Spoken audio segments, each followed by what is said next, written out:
Presenting the classics of Sam P. Chaladurai. Sam P. Chaladurai அவர்களின் போதனை களஞ்சியத்திலிருந்து. மனமகிழ்ச்சி நல்ல ஔஷதம், அது மருந்து. மனமகிழ்ச்சி, சந்தோஷம், மகிழ்ச்சி ஒரு நல்ல மருந்தா இருக்கிறது. முறிந்த ஆவியோ என்ன பண்ணுமா? எலும்புகளை உலர பண்ணும். பாருங்க, ஆவியில நடக்கிறது எலும்புல பாதிப்பை ஏற்படுத்துகிறது. ஆவினா உள்ளான மனுஷன், ஆவினா ஆவி, ஆத்மா, மனம், எண்ணங்கள், உள்ளான மனிதன் ரெண்டும். மனுஷனுடைய ஆவி, மனுஷனுடைய மனம் ரெண்டும் சேர்ந்து தான் அந்த ஆவி அல்லது உள்ளான மனிதன் சொல்லுகிறோம். அங்க உள்ளான மனிதன்ல பாதிப்பு ஏற்படும் போது அது எங்க பாதிக்குது? மனசுல பாதிக்கிறது. நானே உன் பரிகாரியாகிய கர்த்தர், உன் அப்பத்தி தண்ணீர் ஆசீர்வதி வியாதி உன் மத்தியிலிருந்து விலக்குவேன், உன் ஆயுசு நாட்களை பூரணப்படுத்துவேன், இதோ உன் சுகம் உனக்கு சீக்கிரத்தில் வருகிறதுன்னு சொல்றேன். அவன் கப்புன்னு எந்திரிச்சுக்கிறான். வந்துருச்சா? எங்க வந்துருச்சு அப்படின்னு. அதான் பிரசங்கம். உன் வயது திரும்ப வாழ வயது போல, கொஞ்சம் வயசானவங்க கூட நிமிர்ந்து உட்கார்றாங்க, பரவாயில்லையே அப்படின்னு. அதான் பிரசங்கம். எலும்பு அவனுக்கு உலர்ந்து போயிருக்குது, சரீரம் பாதிக்கப்பட்டுருச்சு, வியாதி வந்துருச்சு. ஏன்னா மனசுல அவனுக்கு பயம், மனசுல கவலை, மனசுல இதெல்லாம் இருக்குது. நாங்க பண்ற பிரசங்கம் எண்ணங்களை மாற்றுகிறது, மனுஷனுடைய உள்ளான மனுஷனை பலப்படுத்துகிறது. உள்ளான மனுஷன்ல அவன் ஜீவனை பெறும்போது வெளியில மனுஷனுக்கு உயிர் பெறுகிறான், சரீரத்திலையும் அவன் பலப்படுகிறான். வாசிப்போம் சில வசனங்களை. 14:30. சொஸ்த மனம் உடலுக்கு, கவனிக்கிறீங்களா? சொஸ்த மனம், சொஸ்த என்னது? நல்லா சொல்லுங்க. சொஸ்த மனம், சொஸ்த சரீரம் இல்ல, முதல்ல சொஸ்த மனம். மனம் சொஸ்தம் அடைஞ்சா உடலுக்கு அது ஜீவன். சொஸ்த மனம் உடலுக்கு ஜீவன். பொறாமையோ எலும்புருக்கி. அதனால்தான் கிறிஸ்தவங்க இதெல்லாம் போதிக்கிறோம். பொறாமப்படாத, பொறாமப்பட்டே போட்டு உன் எலும்பு முறுக்கிக்காத, ஒடிச்சிக்காத, உள்ள பாதிப்பு ஏற்பட போகுது, வேணாம். பிளட் பிரஷர் ஏற போகுது, வேண்டாம். பொறாமப்படுறதுல பிரயோஜனம் இல்லை. மற்றவனை கர்த்தர் ஆசீர்வதிக்கிறாரா? நீ சந்தோஷப்படு. ஏன்னா அவனை ஆசீர்வதிக்கிற கர்த்தர் உன்னையும் ஆசீர்வதிப்பார். அவனுடைய தேவன் தான் உன்னுடைய தேவன். அப்ப இன்னொருடைய ஆசீர்வாதத்தை பார்த்து சந்தோஷப்பட கற்றுக்கொள்ளுங்கள், பொறாமையை அகற்றுங்கள். ஏன்னா அதெல்லாம் சுகவீனத்தை உண்டாக்குகிறது, எலும்பை உருக்குகிறதாம். சொஸ்த மனம் சரியான விதத்துல சிந்திக்கிறது, எண்ணங்கள் உடலுக்கு ஜீவனை உண்டாக்குகிறது. எப்படி வார்த்தைகள் வேலை செய்யறதுன்றத அங்க சொல்லி இருக்கு பாருங்க. மனம் வார்த்தைகளால் நிறைந்திருக்கிறது, கற்பனைகளால் நிறைந்திருக்கிறது, எண்ணங்களால் நிறைந்திருக்கிறது. அப்ப அது என்ன ஆகிறது? சுகத்துல கொண்டு வந்து விடுகிறது என்று வேதவசனம் திட்டவட்டமா போதிக்கிறது. நீதிமொழிகள் 4ஆம் அதிகாரம் நம்ம அடிக்கடி யூஸ் பண்ற வசனம். 4ஆம் அதிகாரம் 20ஆம் வசனம். என் மகனே, என் வார்த்தைகளை கவனி, என் வசனங்களுக்கு உன் செவியை சாய், அவைகள் உன் கண்களை விட்டு பிரியாது இருப்பதாக, அவைகளை உன் இருதயத்துக்குள்ளே காத்துக்கொள். கவனிச்சிங்களா? யோசுவா 1:8 என்ன சொல்லி இருக்குது? உன் வாயை விட்டு பிரியாது இருப்பாங்க. அப்ப கவனி, செவியை சாய், கண்களை விட்டு பிரியக்கூடாது, வாயை விட்டு பிரியக்கூடாது, இருதயத்துக்குள்ள வைத்து காத்துக்கொள். ஏன்? அவைகளை கண்டுபிடிக்கிறவர்களுக்கு அவைகள் ஜீவனும். எவைகள்? அவைகள் ஜீவனும். சொல்லுங்க, அவைகள் அவர்கள் உடலுக்கெல்லாம் ஆரோக்கியமுமா. அப்ப வார்த்தை பாருங்க, வார்த்தையில தான் வேலை இருக்குது பாருங்க. அதனால தான் சொல்றேன், சுகம் எங்க இருக்குது? எங்கேயோ இல்லை, இங்கே இருக்குது. அவைகள் ஜீவன், அவைகள் உடலுக்கெல்லாம் ஆரோக்கியம். ஒரு டிரான்ஸ்லேஷன் சொல்லுது அது உடலுக்கெல்லாம் மருந்து, உங்கள் மாம்சத்துக்கெல்லாம் மருந்தா இருக்கிறது. என்ன நோய்? அதுக்கு எல்லாத்துக்கும் மருந்து இங்கே இருக்கிறது. காயகல்பம். எங்கோ ஒரு மருத்துவர்கிட்ட எங்கேயோ பார்சல்ல வாங்குறது இல்ல. கர்த்தர் உலகமகா காயகல்பத்தை, உச்சந்தலையிலிருந்து உள்ளங்கால் வரை உங்களுக்கு சுகத்தை கொடுக்கக்கூடிய காயகல்பத்தை இங்கே வைத்திருக்கிறார். அற்புதமான காயகல்பம். இதை கவனி, இதுக்கு செவியை சாய், இருதயத்தில் வை, வாயை விட்டு பிரியாது இருப்பதாக, கண்களை விட்டு பிரியாது இருப்பதாக, அவைகள் உனக்கு ஜீவனும் உடலுக்கெல்லாம் உச்சந்தலிருந்து உள்ளங்கால் வரை ஆரோக்கியமா இருக்கிறது. எடுத்துக்கொள்ளுங்கள் அப்படியே. அடுத்த வசனம் 15ஆம் அதிகாரத்துக்கு திரும்பி போவோம். 15:23. மனுஷருக்கு தன் வாய் மொழியினால் மகிழ்ச்சி உண்டாகும். நிறைய பேருக்கு ஏன் மகிழ்ச்சி இல்லைன்னு இப்ப புரியுது. எப்படி உண்டாகும் மகிழ்ச்சி? சந்தோஷமே இல்லை, ஜெபம் பண்ணுங்க. ஜெபம் பண்ண கூட வராது. எப்படி வரும்? அது வாய் மொழியினால் மகிழ்ச்சி உண்டாகும். இது வழியா தான் மகிழ்ச்சி உண்டாகிறது. அப்ப குடும்பத்தில் எப்படி மகிழ்ச்சி ஏற்படுத்துறதுன்னு கண்டுபிடிச்சிங்க. எப்படி? வாய் மொழியினால். அப்ப நல்ல வார்த்தைகளை பேசுங்கள் மனைவியத்தில், மனைவி புருஷனிடத்துல நல்ல வார்த்தைகளை பேசுங்கள், நல்ல எண்ணங்களை உள்ள வைங்க, நல்ல வார்த்தைகளை பேசுங்கள். மகிழ்ச்சி தானா வீட்டுல வரும், உள்ளத்துல தானா மகிழ்ச்சி உண்டாகும். மனுஷனுக்கு தன் வாய்மொழியினால் மகிழ்ச்சி உண்டாகும். ஏற்ற காலத்தில் சொன்ன வார்த்தை எவ்வளவு நல்லது, எவ்வளவு நல்லது. இதெல்லாம் உணர்ந்திருக்கிறீங்களா? எத்தனையோ முறை நான் வேதத்தை எடுத்து வாசிக்கிறேன்.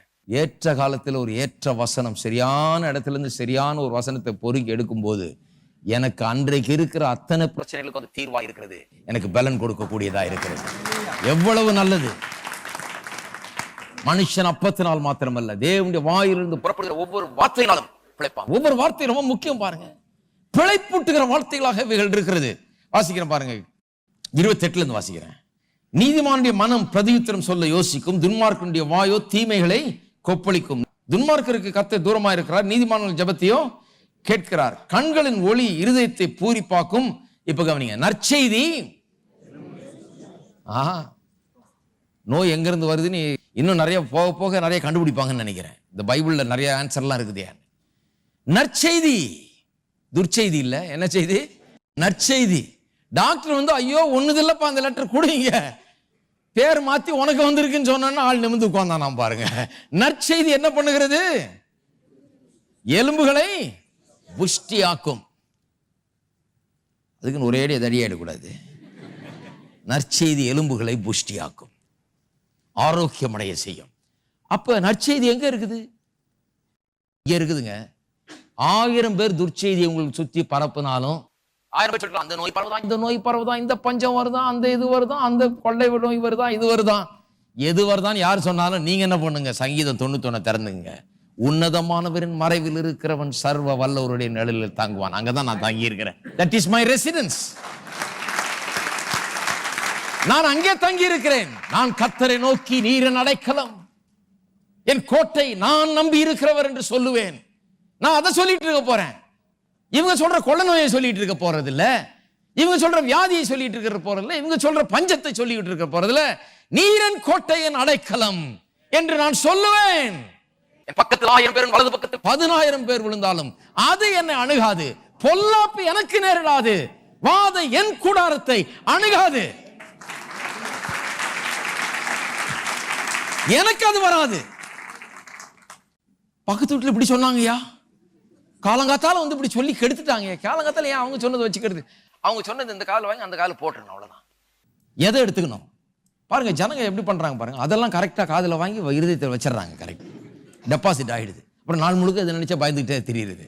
அதனால தான் சொல்ற, காலில் எதிர்ச்சோன்னு இதை எடுத்து வாயில வைங்க. வாயில வச்சா அது இருதயத்துக்குள்ள கண்டிப்பா போகும். என்ன வாயில வைங்க? உன்னதமானவரின் மறைவில் இருக்கிறவன் நான், சர்வ வல்லவருடைய நிழலில் தங்குகிறவன் நான், அவர் எனக்கு அடைக்கலமாய் இருக்கிறார், எனக்கு கோட்டையா இருக்கு, நான் தஞ்சம் புகுந்த இடம். அப்படிப்பட்ட ஒரு இடம். தீமை எனக்கு வராது, நன்மை எனக்கு, பஞ்சம் எனக்கு இல்ல, எனக்கு நன்மை மட்டுமே. இருக்கீங்களா? வாசிப்போம் 16ஆம் அதிகாரம். நிறைய இருக்குது.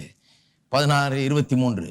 ஞானியின் இருதயம் அவன் வாய்க்கு அறிவை ஊட்டும், அவன் உதடுகளுக்கு அது மேன்மேலும் கல்வியை கொடுக்கும். இனிய சொற்கள் தேன்கூடு போல் ஆத்துமாவுக்கு மதுரமும் எலும்புகளுக்கு சுகம் வேணும் என்கிறவரெல்லாம் கவனிங்க. வார்த்தைகள் எல்லாம் சொல்லுங்க. வார்த்தைகள், இனிய வார்த்தைகள் என்ன பண்ணுதுன்னு சொல்லி இருக்குது. இனிய வார்த்தைகள் என்ன பண்ணுதான்? தேன்கூடு போல் இருக்கிறதான். தேன்கூடு போல் இருந்து ஆத்துமாவுக்கு மதுரமும் எலும்புகளுக்கு மருந்தாயிருக்கிறது. உங்கள் எலும்புகளுக்குன்னு சொன்னா சரீரம் எதனால் உண்டாயிருக்கிறது? மாம்சம், சதை இல்லையா? எலும்பு, ரத்தம், இந்த 3 தான். இந்த மாம்சம், எலும்பு, ரத்தம், இந்த 3 பகுதிகளுக்கும் தேவனுடைய வார்த்தையானது அப்பேற்பட்ட ஒரு ஔஷதமாக இருக்கிறது.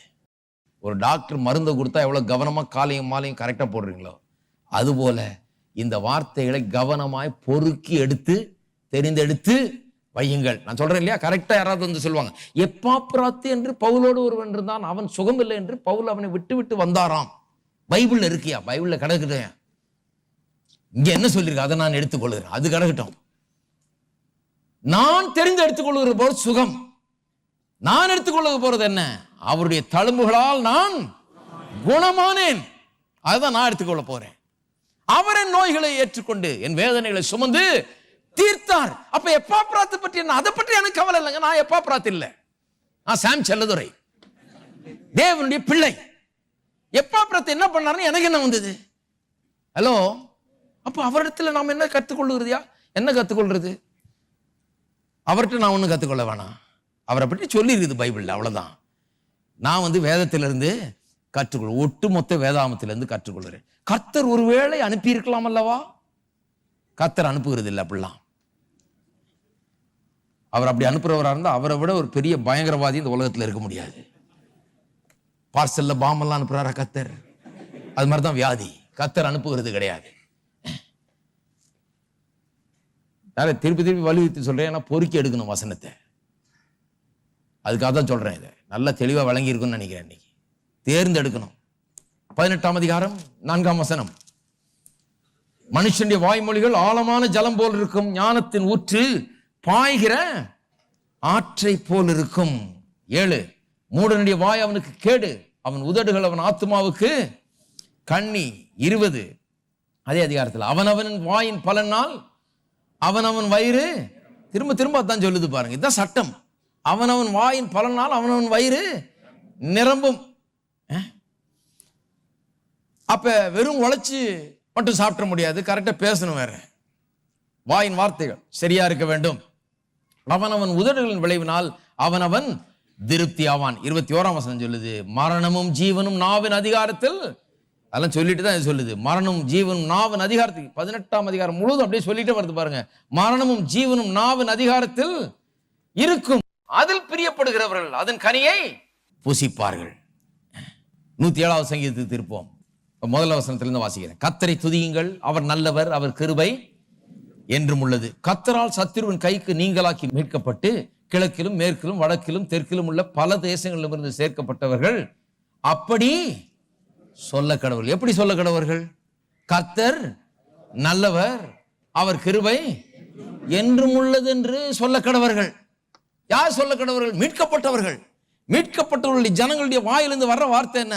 கர்த்தர் நல்லவர், அவர் கிருபை என்றும் உள்ளது. கர்த்தருடைய கிருபை எனக்கு போதுமானதா இருக்கிறது. அவருடைய கிருபை என்னை ஒருபோதும் கைவிடுவது கிடையாது. கர்த்தரால் மீட்கப்பட்டவர்கள் அப்படி சொல்வார்களாக. எப்படி சொல்வார்களாக? வர வர மோசமாயிட்டே போகுது பிரதர், என்ன பண்றதுன்னு தெரியல பிரதர், பிரச்சனை தலைக்கு மேல போகுது பிரதர், வெள்ளம் தலைக்கு மேல போய்கிட்டு இருக்கு பிரதர். இல்ல, அப்படி சொல்ல மாட்டார்கள். எப்படி சொல்வார்கள்? விசுவாசம் எப்படி பேசும்? கர்த்தர் நல்லவர், அவர் கிருபை என்றும் உள்ளது. பிரச்சனை நேரத்தில் அவர் கிருபை எனக்கு போதும். என்னுடைய சவால்கள் நேரத்தில் அவருடைய கிருபை எனக்கு போதுமானதா இருக்கிறது. என்னை உயர்த்துவதற்கு, எனக்கு பலனை கொடுப்பதற்கு அது போதுமானதாய் இருக்கிறது என்று வேதவசனம் நமக்கு திட்டவட்டமா சொல்லுது. அதை சொல்லுவானாக. நாம் என்ன சொல்ல வேண்டும்? மீட்கப்பட்டவர்கள். கொலோசியர் 1:13 சொல்லப்பட்டிருக்கிறது. இருளின் அதிகாரத்திலிருந்து நம்மை விடுதலையாக்கி, எல்லாம் சொல்லுங்க, விடுதலையாக்கி. விடுதலை ஆக்கிட்டாரா இல்லையா? நமது அன்பின் குமாரனுடைய ராஜ்யத்துக்கு உட்படுத்துவராயிருக்கிற பிதாவை ஸ்தோத்தரிப்போம். அப்ப விடுதலை ஆக்கிட்டாரு. ஆனா எத்தனை பேர் அதை சொல்றாங்க? நான் தரித்திரத்திலிருந்து விடுதலையானேன்னு அர்த்தம். அதுக்கு விடுதலை ஆக்கி அப்படின்னா, நான் தரித்திரத்திலிருந்து விடுதலை ஆகிட்டேன், நான் வியாதியிலிருந்து விடுதலை ஆகிட்டேன், நான் எல்லா சாபத்திலிருந்தும் விடுதலை ஆகிவிட்டேன். இருக்கீங்களா? எல்லாரும் சொல்லுங்க, நான் விடுதலையானேன். தரித்திரத்திலிருந்தும், எல்லா சாபக்கேடுகளிலிருந்தும், பாவத்திலிருந்தும், பிசாசின் வல்லமையிலிருந்தும் நான் விடுதலையானேன். தான் பாருங்க, விடுதலை ஆக்கிட்டார். நிறைய கிறிஸ்தவங்க இதை சொன்னதில்லை. அதான் பிரச்சனை. வாய் திறந்ததை சொன்னது கிடையாது. இன்னொரு வசனம் சொல்றேன் பாருங்க, கலாத்தியர் 1:4 சொல்லப்பட்டிருக்கிறது.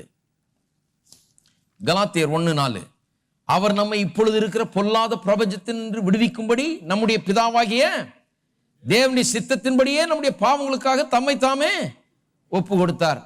நம்மை இப்பொழுது இருக்கிற பொல்லாத பிரபஞ்சத்திலிருந்து விடுவிக்கும்படியாக, அதுக்காக தான் ஒப்பு கொடுத்தார். அப்ப அதுக்காக தம்மை தாமே ஒப்பு கொடுத்தாருன்னு சொன்னா விடுவித்தாரா இல்லையா? இந்த பொல்லாத உலகத்துல தான் வாழ்றோம், ஆனால் இதுல இருந்து விடுவிக்கப்பட்டவர்கள் நாம். பொல்லாத உலகமா இருக்கலாம், ஆனால் பொல்லாப்பிலிருந்து விடுவிக்கப்பட்டவர்கள் நாம். பொல்லாப்பத் வாய் தரையில போட்டுக்க கூடாது. நம்ம விடுவிக்கப்பட்டவன் நான், அதுல இருந்து விடுதலையானவன் நான் என்பதை நான் வாயை திறந்து நான் சொல்ல வேண்டும். ஆகவே எல்லாம் வாயை திறந்து பேசுறதெல்லாம் இருக்குது பாருங்க. சிலர் சொல்றாங்க, கர்த்தர் நம்ம விடுதலை ஆக்கி இருந்தாலும் சில நேரத்தில் நாம் விடுதலையில் வாழ முடியவதில்லை. ஏனென்றால் சில சாபங்கள் நமக்கு மூதாதையர் காலத்திலிருந்து ஒட்டி கொண்டிருக்கிறது. அதை கண்டுபிடித்து அதை அகற்ற வேணும். நான் கேட்டேன், எப்படி கண்டுபிடிச்சு எப்படி அகற்றுவீங்க? அதுக்கு பதில காணும். எப்படி கண்டுபிடிக்க போறீங்க, எப்படி அகற்ற போறீங்க? இல்லை, அது நாங்கள் கர்த்தர் எங்களுக்கு அதுக்கு வரம் கொடுத்துருக்கிறார், நாங்கள் கண்டுபிடிச்சிருவோம் என்ன சாபம்னு. கண்டுபிடிச்சு அதுக்கெல்லாம் மருந்து இருக்கு, நாங்கள் அகற்றிடுவோம் அப்படிங்கிறாங்க. அப்போ அது சொன்னால் போதும், அவ்வளோதான். விசுவாசிகள்லாம், ஐயா எனக்கு கொஞ்சம் சொல்லுங்கள், எங்கள் வீட்டில் கூட ஒரே பிரச்சனையாக இருக்குது, ஏதோ ஒரு சாபம் எங்கள் தாத்தா காலத்துலேருந்து வந்திருக்குன்னு நினைக்கிறேன், கொஞ்சம் கண்டுபிடிச்சி சொல்லுங்கள். அவங்க வீட்டில் தான் லைனில் நிற்கணும் எல்லாம். கர்த்தர் நம்ம அப்படி வைக்கல பாருங்க. கர்த்தர் சொல்லிட்டாரு, விடுதலை ஆக்கி இந்த பொல்லாத உலகத்தில், இந்த பிரபஞ்சத்திலிருந்து நம்ம விடுதலை ஆக்க முடியாத தம்மை ஒப்பு கொடுத்தார். விடுதலை ஆனீர்கள். என்ன பிரச்சனை இன்னைக்கு? ஏன் அது நடைமுறையில் நடக்க மாட்டேங்குது நிறைய பேருக்குன்னா, விடுதலை ஆனோன்றது விசுவாசித்து வாயில வச்சு இருதயத்தில் வச்சு சொல்றது இல்லை. அதை சொல்லும் போது அதை அமுல்படுத்துகிறோம். நாம் விடுதலை ஆனோம் என்று சொல்லி அதை எடுத்துக்கொள்ள வேணும். சங்கீதம் 107:20 பாருங்க. அவர் தமது வசனத்தை அனுப்பி அவர்களை குணமாக்கி. அப்ப இப்படிப்பட்ட வார்த்தைகளை நாம் சொல்ல வேண்டும். இதுதான் வார்த்தையில இருக்கிற மேன்மை. கர்த்தர் வார்த்தை அனுப்பி தான் சுகமாக்குறார். ஏன்னா வாயில வைத்து விட்டார். எதை? சுகத்தை வாயில வைத்து விட்டார். அப்ப வாய் ஜீவ ஊற்றாய் இருக்கிறது, நாவு ஜீவ ஊற்றாய் இருக்கிறது. அப்ப நான் சுகத்தை எப்படி எடுத்துக்கொள்ள வேணும்? நானே உன் பரிகாரியாய் கர்த்தர் என்று சொன்னீரே, நீர் என் பரிகாரி ஆண்டவரே, ஆகவே நான் சுகமானேன். என்னுடைய நோய்களை ஏற்றுக்கொண்டு வேதனைகளை சுமந்தீரே, ஆகவே நான் இன்றைக்கு சுகத்தையும் பலத்தையும் ஆரோக்கியத்தையும் எடுத்துக்கொள்கிறேன். அவன் மாம்சம் வாலிபத்தில் இருந்ததை பார்க்கலும் ஆரோக்கியமாகும், தன் வாலிப நாட்களுக்கு அவன் திரும்புவான் என்று எழுதியிருக்கிறதே. அந்த வார்த்தையின்படி என்னுடைய மாம்சம் வாலிப நாட்கள் இருந்ததை காட்டிலும் ஆரோக்கியமாய் இருக்கும். நானே உனக்கு ஆரோக்கியத்தை வரப்பண்ணி உன் காயங்களை ஆற்றுவேன் என்று கர்த்தர் சொல்லுகிறார் சொல்லி இருக்குது. நீர் ஆரோக்கியத்தை வரப்பண்ணுகிறீர், நீர் காயங்களை ஆற்றுகிறபடினாலே நான் அதை எடுத்துக்கொள்ளுகிறேன். என்னுடைய காயங்கள் ஆற்றப்பட்டது, என்னுடைய மனக்காயங்கள் ஆற்றப்பட்டிருக்கிறது. ஆரோக்கியத்தை நீர் வரப்பண்ணுகிறீர், அதை நான் ஏற்றுக்கொள்ளுகிறேன். இருக்கீங்களா? உன் சுக வாழ்வு சீக்கிரத்தில் துளிர்க்கும் என்று எழுதியிருக்கிறது. எல்லாம் சொல்லணும் வாயில, சீக்கிரத்தில் துளிர்க்கும் இருக்குது. அப்ப அது என்னது? எல்லாவற்றையும் எடுத்துக்கொள்ள வேணும். நீதிமொழிகள் 3 சொல்லப்பட்டிருக்குது. 1-3 வசனத்தை வாசித்து பார்த்தீங்கன்னா, வசனத்தை எடுத்து கழுத்திலையும் இருதயத்திலையும் மாட்டி வைக்க சொல்லி இருக்குது. மாட்டி வைக்கணும், போர்டு போட்டு மாட்டி வைக்க சொல்லல, அதை அப்படியே இணைக்க சொல்லியிருக்குது. இருதயத்தோடையும் கழுத்தோடையும் இணைக்க சொல்லியிருக்குது. ஏனென்று சொன்னால், அதன் மூலமாக நமக்கு நீடிய வாழ்வு, அதன் மூலமாக நமக்கு சுக வாழ்வு உண்டாகும் என்று சொல்லப்பட்டிருக்கிறது. அப்ப வாய் ஜீவ ஊற்று.